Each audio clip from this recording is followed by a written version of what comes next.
So amateurs ask questions, professionals just get on with it. I heard that once and it pissed me off. I wasn't actually an amateur at the time, I was probably semi-pro, but I just didn't like the way it was phrased, and I can't remember where I heard it. I think it was a professional photographer being an arrogant arsehole, basically. Let's just look at that in detail there. What is a professional? Up to date, I guess it's someone that earns 95% of their income from their job. So if you're a professional photographer, you have to earn 95% of your income from being a photographer. If you're a plumber, you have to earn 95% of your income from being a plumber. So let's just think about that. There's some shit plumbers out there. There's some shit builders out there. There's some cowboy builders. There's some absolutely shit photographers that are professional. I know some professional photographers and I just don't know how they earn a living from it, honestly. Especially baby photographers and kid photographers and stuff like that, and some wedding photographers. They're bloody appalling. And then obviously you've got the other side of the scale where people are actually at work trying to become a professional photographer and earning most of their income from their paid job and a little bit of income from their photography. It's a minefield. Let's break it down even further, and that is when you go and start a new job, and I've done this many times in my life, when you go and start, whether it's going in the army and you have to do your basic training and everything else. In the army, it's a lot easier. You don't ask many questions. You just get told what to do, to be honest with you, and you just learn along the way. But most jobs, day one, you will ask 1,000,000 questions. Where do I sit? Where do I get my key? Where do I wear my uniform? What time do I start? What time do I finish? It just goes on forever.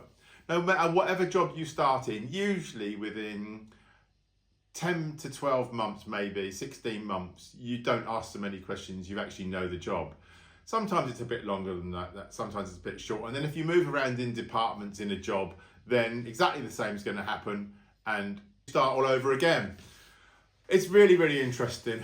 When I've moved from one style of photography to another and moved around doing different things, it's a learning curve for me. And I may have looked some things up in books. I may have looked some things up online to try and move myself. I think it was Lara Jade I did something with at a photography show that was an amateur photographer becoming a professional photographer, and she got herself a professional gig, and she went there and then she realised how useless she was at the job.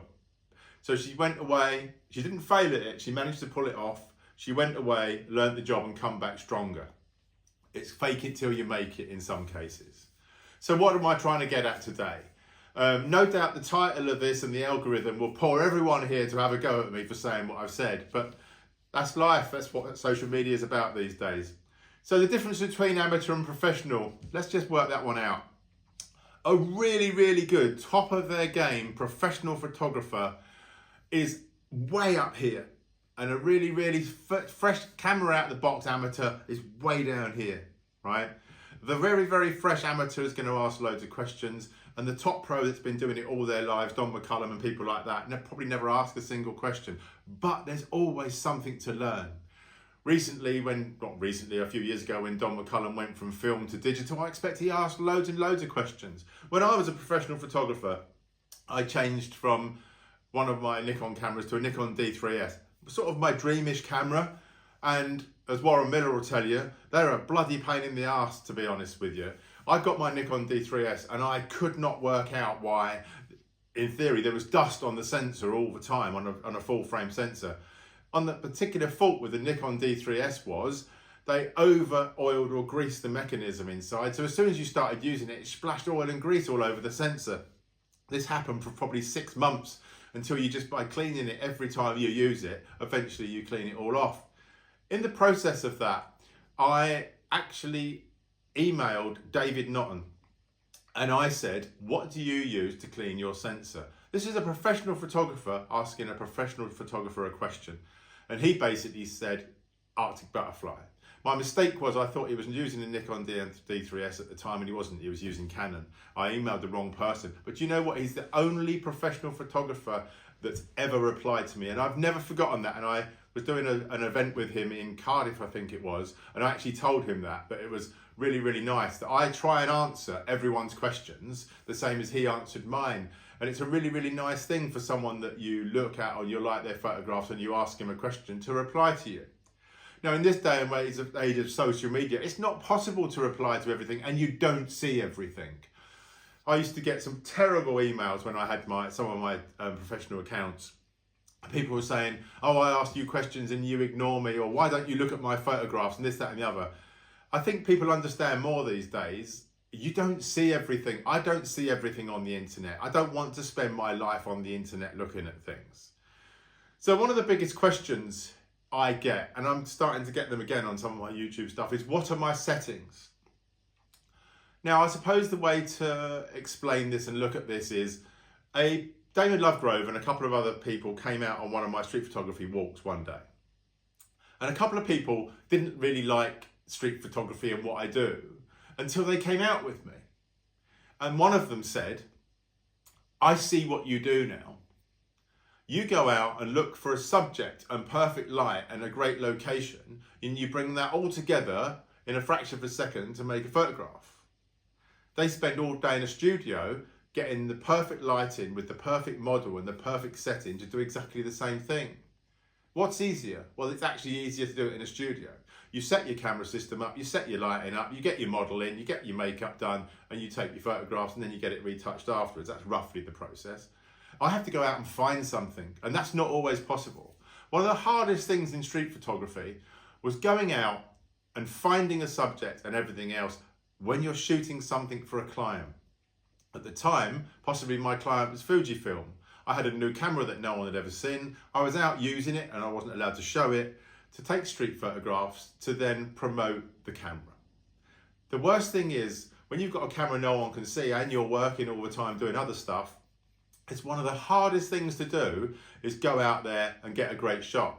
In street photography, a great shot doesn't happen and you can't magic it. In candid street photography, in the way I used to shoot, I'm not just going to go and find someone to go and sit on a bench for me. It's got to be organic. It's got to be true to me. I have had people in the past say, well, I'll just go and sit over there for you. But I would know that's happened. I would know that's been done. So yes, anyone that's new to photography is going to ask hundreds and millions of questions. My bit of advice there is try not to spend your life on YouTube, right? That's a really weird thing to say because I'm talking to you on YouTube, but YouTube is a really good way of showing you and explaining things, but you do not retain that knowledge. I know someone that's in training for a very big corporate business, and they try not to do too much on video. They try to do it more practical because the reason is you cannot teach people, get them to retain the knowledge and get the training done that way on a lots of video and lots of YouTube stuff. It doesn't happen. It doesn't work. Books and practical help nearly everybody all the time.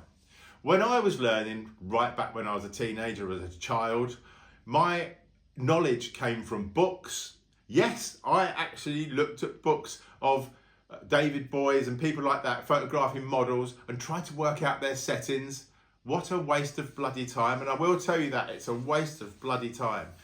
You look at it and you think, wow, he's using that camera to take that photograph. I need that camera. I need the camera. And then you go and look at photography competitions and you look in the back of the books and you think, oh, he used the Canon blah, blah, blah to shoot that lovely landscape. And he used a Nikon. Oh, I need that camera. What were his settings? You may hear me saying that and think, oh, I've done that. Well, of course you have. We've all done it. I've done it. When I was a kid, when I was 8 years old to 12 to 13, I used to think, what's he using? Oh, he's using a Nikon FM2. I need a Nikon FM2. You don't. You need what works for you. You need what's comfortable for you to shoot with. And you also need to bloody learn. When I was photographing light trails, one of the things I was obsessed with as a kid was photographing light trails. Cars going fast at night down roads, me with my camera on my tripod at the side of the road with film, trying to get the light trails. You know, at the end of the day, when I first started out, I'd have 36 exposures of white and 36 exposures of black where I've under or overexposed and got it completely wrong. The more film I ate up and the more film I got through, the more I learned. Digital's easy. You lot have got it made, right? Digital, you go out, you fiddle around with your camera and you get it right. You get your long exposures right. I've tried to teach long exposure to some people and they just don't understand it. And that's because it's a sequence. And I'm not going to talk about that now, but you follow a sequence in order to get your long exposure. If you don't follow that sequence in order and you try and skip some parts, you're not going to make that process work. That's exactly the same as when I did it in film, so trust me, it was bloody hard work. So I try and answer people when they ask what are my settings in an honest way, but it's not going to help you, right? I will answer these questions, I will tell you what I do, but the reason it doesn't work is you don't know what the lighting was like on that day. You don't know what the weather was like. You don't know whether there's a cloud just come over when I've taken a shot. You do not know what's happening on that day. In a studio, even if a studio photographer tells you their settings on their camera, it isn't going to help you if you don't know what power the lights were set to, what type of lights they were. Well, it just goes on forever. The settings do not matter, and nor does the camera. Go and buy a camera that you like. Yes, if you've got a professional photographer that you admire and like, well, go and buy the camera that they've got if you can afford it. I had one guy say to me that the reason he's bought a GFX is because he can afford to. Let me tell you something. He wasn't a very good photographer. He had so much camera gear, you wouldn't believe it. He had all the top of the range Canon gear. He had all the top of the range Fujifilm gear. He had the top of the range everything, right? And he kept, every time I mentioned the new camera, he'd go and buy the new camera. Now, I'm not knocking him. He had the money to do that. But he just couldn't understand the simple principle of spending more time with that one camera in your hand. If you bought an X100 F or whatever, and you spent 2 years photographing with that camera, you would learn more about photography than anything. And if halfway through that process, a friend of yours went and bought a Sony Alpha whatever, and then you went and did that, you're not helping yourself. You need to stick to a camera and stick to a brand and just get on with it and learn. People don't like to be told that. And the reason people don't like to be told that is because learning photography takes bloody years. It's not like going and getting a job and doing it for 16 to 18 months. I reckon the first 2 to 3 years, maybe 4 years of using a camera is learning how to use the camera. You're learning how to use the exposure triangle. I'm not going to explain that in a video because I can't, because it's a waste of time, because you need to go out and learn that. You need to pick up a camera, read the manual, go online, look at YouTube, learn all about the camera, learn every single thing you can about that, spend as long as you can doing it, with it in your hand, out taking photographs, right? Or if you're in a studio, whatever, right? At the end of the day, you will then learn what to do. Whether you start on manual or aperture priority, do what you like. Kevin Mullins, I think some of the things he teaches are, he just puts it on auto and goes out and shoot, I think. I'm not 100% sure on that. Now, if you want to do that when you first get a camera, do it, but you're not going to learn what happens. What happens if you move the shutter speed? What happens if you move the aperture? What happens if you move the ISO? What happens if you leave it on auto? You need to work out what they all do when you're taking photographs. I go out now and I start doing something, taking a few shots, and I think, well, that's not quite right. And then I look at a dial's been knocked, or a button's been knocked, or it wasn't quite set up.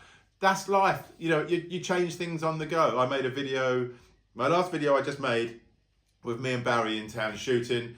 One of the questions was, what was my camera set up to, this, that, and the other.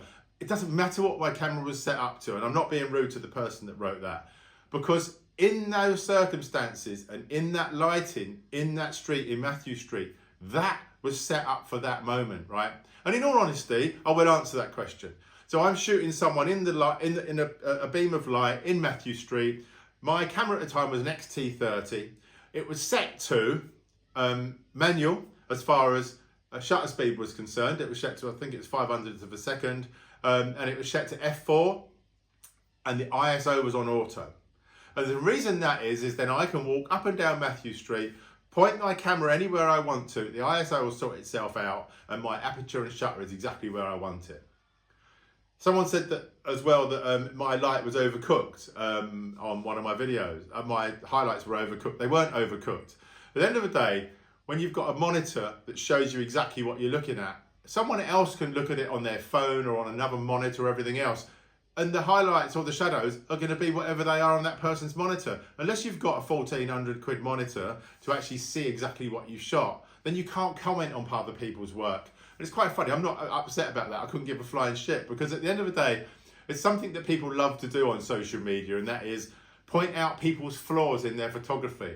The interesting thing is, There was no flaws in that. And the whole point of the video is showing you how to have a little bit of confidence and a few tips and tricks to get out on the street. At the end of the day, I didn't expect to take any photographs, but I got a few. So someone then that starts picking fault in what I'm doing doesn't need to be watching my videos. They need to just get out with their camera and practice, because I guarantee you that I will not be able to find them or their pictures online, because they don't exist. They're just there to pick fault. Now, I'm not going to talk about trolls and all that on the internet. It's a waste of time. But what I'm trying to explain in this video is, yes, a professional photographer, you can probably pick them up and drop them in the middle of a war zone and they're going to get on and take photographs. Why?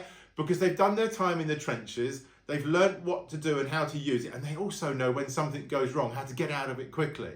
There's many a times, Lee Glasgow, myself and everything, we've messaged each other because we're in the middle of something. We're trying to get something done and our stupid camera's done something weird. And of course you're going to message another professional photographer, and hopefully, I've messaged people at Fujifilm and say, this camera's doing this, can you tell me why? And they can tell you exactly where to go quickly in the menu to get yourself out of trouble. So, in all honesty, professionals still do ask questions. Electricians will ask another electrician because they've got a fault. A mechanic will ask another mechanic who knows Fords better than Mercedes how to help them. We all talk to each other, and there's nothing wrong with that at all. This video is more about amateurs asking questions and professionals doing it all, but why? So, if you're an amateur photographer and you're watching this, get your camera, get outside or get to a studio, spend as much time with that camera as you can learning how it works. Get out on different weathers, on different days, take thousands and thousands and thousands of photographs and learn how to use your camera. Stop being concerned with your mate who's got an X and think, I need that camera. Stop being concerned when you look at a professional photographer's photographs, or stop being concerned when you look at photography competitions and you see all these amazing photographs taken with a Canon, whatever it is, or a Nikon, whatever it is, or a Leica, whatever it is. Stop worrying about what other people are doing, where they're going, how they're using their cameras, and what their settings are, right? This sounds a bit harsh, but just stop worrying about it. You do not need to know. In fact, you will know that you are now learning to understand photography when you stop asking questions. I did. So as you go through your journey as a photographer, you get your camera, you get it out the box, and so you've probably done a little bit before you get your nicest camera. You get it out the box, you start using it, you go through the learning journey, you have a read here, have a read there, you think, what's this person doing, what's that person doing? You'll ask questions, ask questions, ask questions. You'll get out and shoot. And then you'll think, hang on a minute, he may have had that shutter speed and he may have had that, but that doesn't compute to today. And then you start thinking, oh, I'm going to shoot motorsport. Then you think, you can throw all that out the window because now you're trying to track and pan and you're using different slower shutter speeds to get movement and you're doing this. And the only way to learn all that is to get out and do it. You know, you could go and shoot a train tomorrow. Now you've got to shoot a train and create movement. So you need to slow your shutter speed down. So yes, you can look that up on YouTube or learn that. Now you've got to get your camera and go out and do it. You know, I'm not going to go into all the detail, but whatever style of photography you're doing, you need to learn how to do that. I shoot differently. I shoot autofocus. I shoot zone focus. I shoot manual. I shoot shutter priority, aperture priority. I shoot everything. When I was shooting motorsport for a little while, I shot on auto for everything. And when I shot some of the stage stuff I did and concerts I did and everything else, a lot of that was on auto as well, because you want a photograph. A lot of press photographers just shoot on auto. And the reason they do is they want the photograph that day. So if you've got auto ISO and auto everything else, the camera's doing all work for you. If you spent 5,000 quid on a camera body that's got excellent auto, it's gonna do it all for you. But then you've got none of your personality in it. At the end of the day, my street photography is about what feels emotional to me, what works for me. I used to get loads of grief about my window shots. I think a couple of street photographers went out and said, when they were teaching people, don't shoot windows like Matt Hart. Good, don't shoot them. I love shooting windows. It's something I do, but you know, I've seen some window shots with people stuffing food in their mouths and doing this and that and the other, and I think to myself, oh my God, like, why are you taking photographs of people stuffing food in their mouths? It's like the worst time to photograph anyone. You have to pick your time of day to photograph a window, and usually about mid-afternoon when people are having a coffee and relaxing and sitting and talking to each other and making hand gestures and doing this sort of thing. I look for that. Male, female, it doesn't matter what gender they are or whatever. It's just about capturing something that really looks good and feels emotional to me when I see the image. You can't teach that. I said in my video the other time, I'm going to try and teach what subjects I look for, and this isn't the video about that. This is about settings, and your settings are almost irrelevant in the way of asking a question, because you need to ask yourself that question.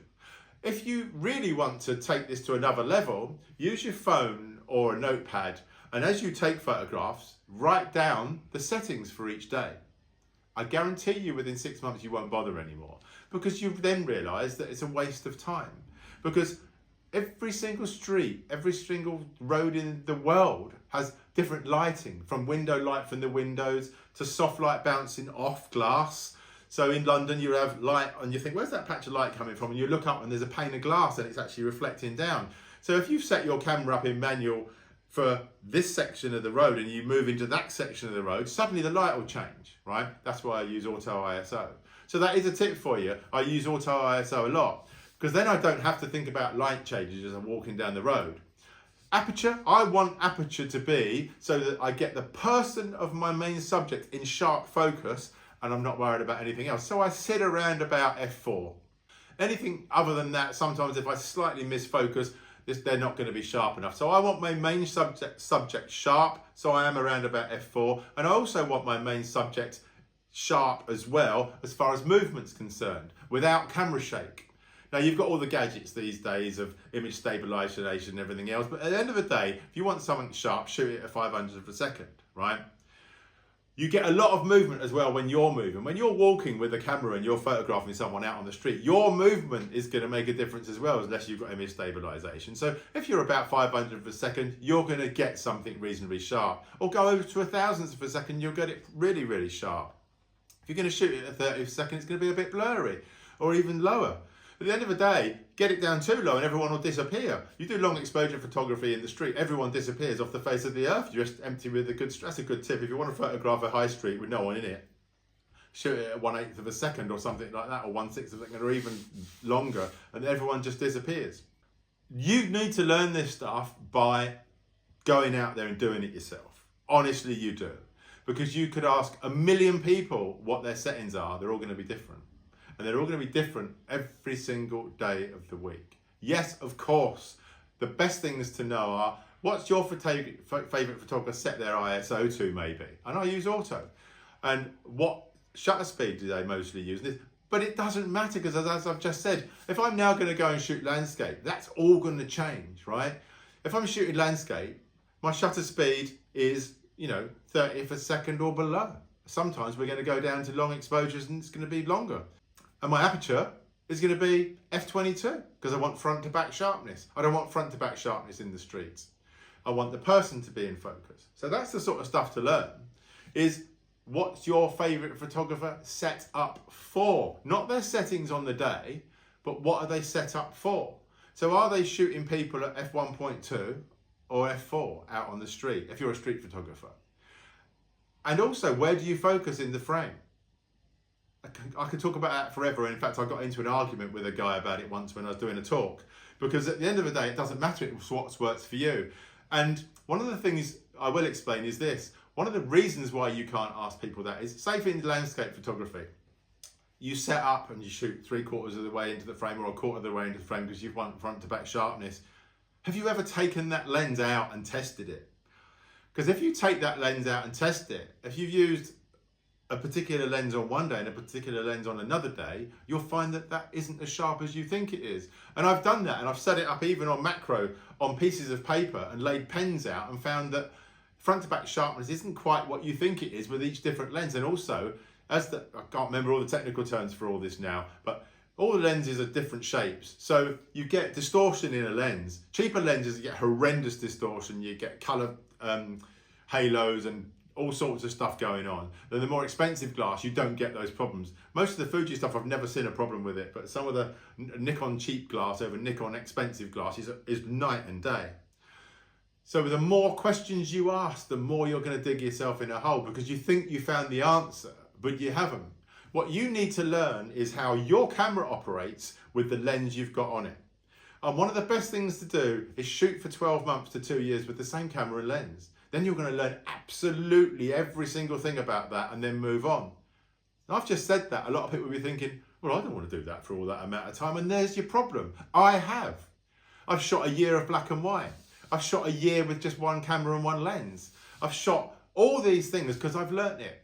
The way I learnt to shoot light trails was stand out on a street outside my house for probably 6 months, nearly every day, photographing and photographing and photographing until I got it right. It's the time you put into your own personal photography will give you the reward when you get out. If you keep asking questions and you don't just get on with it yourself, you're never going to learn anything because your head's just full of all this information. If I gave you every single setting I used from my cameras and lenses every time I went out and I told you what it was, honestly, it's not going to help you at all whatsoever. It will just bog your brain down with information. YouTube does that. Watching this now, some of you won't even got to this point and you'll already be slagging the video off, right? And some people will watch it to the end. But the worst thing about it is you might be watching this to find that one little nugget of information that was really going to help you, and you're going to be pissed off after 5 minutes of watching it. And I get that. It used to drive me round the bend. I have just made a video and I want to now go and get a wireless microphone system. I don't want to spend too much money, but I want a good one. I made the mistake yesterday of going on YouTube to see what other people are doing and what they're talking about. And oh my God, everyone just gets sent free stuff these days so they can talk about it. Well, the only way you're going to get sent more free stuff is to say good things about it. So I've now got a really big problem, haven't I? I want to get a wireless microphone, but everyone's telling me they're all great. People just need to be bloody honest. Even when I was doing work for Fujifilm, I didn't slag Fujifilm off because I like their cameras, and I still like their cameras. I don't work with them anymore, and I still love their cameras, and I still buy their cameras. That's the way it is. But I would not work with anyone and talk about products that were shit. Just never did it. These days, all these influencers talk about everything and it's all wonderful and great and fantastic. Do you know something? I bought a product because of social media, people saying it was great. Long back when I was a professional, and it was absolutely shit. It's the worst thing I've ever bought. And then I worked out it's just because everyone was saying it's great. And I've spoken to a couple of other people and they've all bought it. And that can happen with your photography as well. The more you ask questions of the wrong people, the more you're going to get told bullshit. And then you're going to think, oh, that's going to improve my photography. I'm going to go and buy that camera or this. No, don't. Find something that's great that works for you and get used to it. I've got a friend who bought a Fujifilm X100 on my recommendation. And they put it in a drawer because they didn't like it. And they carried on using their other camera for ages. I was then doing a workshop in the city they live in, and they said, thank you. And I said, what's this? This is 2 years after they bought the camera. Do you know, I just couldn't get on with that camera. So I went back to my other camera. Then my other camera broke and I started using it. And it wasn't until I used it for 18 months that I realized just how great it was. Now nearly all their work's taken with that same camera. You must remember that it's all about you. It's not about the camera. There's loads of jokes about it. You know, it's the 6 inches behind the lens, not the 6 inches in front or the product itself. And it's not. You know, people used to take photographs with a box brownie or a pinhole camera with a bit of film with a hole in it. At the end of the day, it's about you and your creativity. And the more time you spend with a camera in your hand, the more you will learn, the more creative you will be, the better your work will be, and the more it will be about you and not everybody else. See you on the next video.